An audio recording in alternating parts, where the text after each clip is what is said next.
বিশ্বের শক্তি কেন্দ্র এখন পরিবর্তনশীল। চীনের অর্থনীতি, প্রযুক্তি এবং কূটনীতি এমনভাবে ছড়িয়ে গেছে যে আজ আর কোনো দেশ একভাবে দখল করতে পারছে না।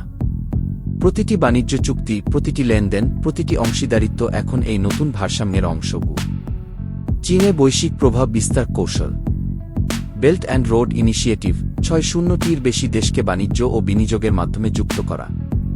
বন্দর ও লজিস্টিক হাব নির্মাণ, চীনের বিনিয়োগে আফ্রিকা, এশিয়া, মধ্যপ্রাচ্যে নতুন বন্দর ও রেলপথ।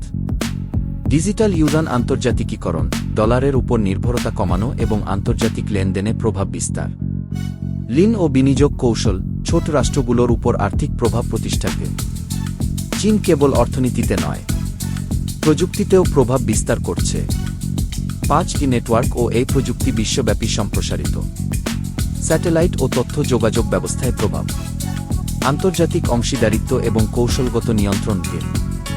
চীন বনাম বিশ্ব, এটি কোনো সামরিক সংঘাত নয়, এটি কৌশল, প্রভাব এবং অর্থনৈতিক খেলা। ইউরোপ ও যুক্তরাষ্ট্র চীনের বাণিজ্য বৃদ্ধি পর্যবেক্ষণ করছে। মধ্যপ্রাচ্য ও আফ্রিকায় বিনিয়োগ ও প্রভাব বাড়ছে। শক্তি ভারসাম্য ধরে রাখার চ্যালেঞ্জ প্রতিটি রাষ্ট্রের সামনে কি? ছোট রাষ্ট্রের জন্য চ্যালেঞ্জ বড়। বাংলাদেশ কৌশলগতভাবে নিরপেক্ষ অবস্থান বেছে নিয়েছে। চীনের বিনিয়োগ গ্রহণ, কিন্তু রাজনৈতিক স্বাধীনতা বজায় রাখা। বাণিজ্য ও উন্নয়ন ভারসাম্য বজায় রাখা। স্থানীয় শিল্প ও অবকাঠামো উন্নয়ন নিশ্চিত করা কি? চীনের কৌশলগত পরিকল্পনা। অর্থনৈতিক বিনিয়োগ ও ঋণ দিয়ে রাষ্ট্রগুলোর উপর প্রভাব।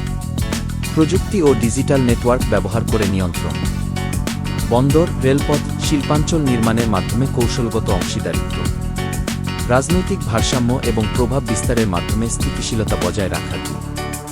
চীনের প্রভাব বিশ্ব অর্থনীতিতে প্রতিফলিত হচ্ছে। বিশ্ব বাণিজ্যের 2% বেশি চীনের সঙ্গে যুক্ত। প্রযুক্তি, ই-কমার্স ও ডিজিটাল লেনদেনের মাধ্যমে নিয়ন্ত্রণ বৃদ্ধি। বিদেশি বিনিয়োগ ও ঋণ সরঞ্জাম রাষ্ট্রগুলোর কৌশলগত সিদ্ধান্তে প্রভাব রাখছে কি? বাংলাদেশ নিরপেক্ষ অবস্থান বজায় রেখে বাণিজ্য ও অংশীদারিত্ব চালিয়ে যাচ্ছে। রাজনৈতিক স্বাধীনতা ও অর্থনৈতিক স্থিতি রক্ষা করছে। বৈশ্বিক প্রভাব ও কৌশলকে বুঝে সঠিক সিদ্ধান্ত নিচ্ছে কি? আধুনিক বিশ্বের শান্তি নির্ভর করে বিচ্ছিন্নতার উপর নয়, বরং চীনের সঙ্গে সহাবস্থানের কৌশল বোঝার উপর কি?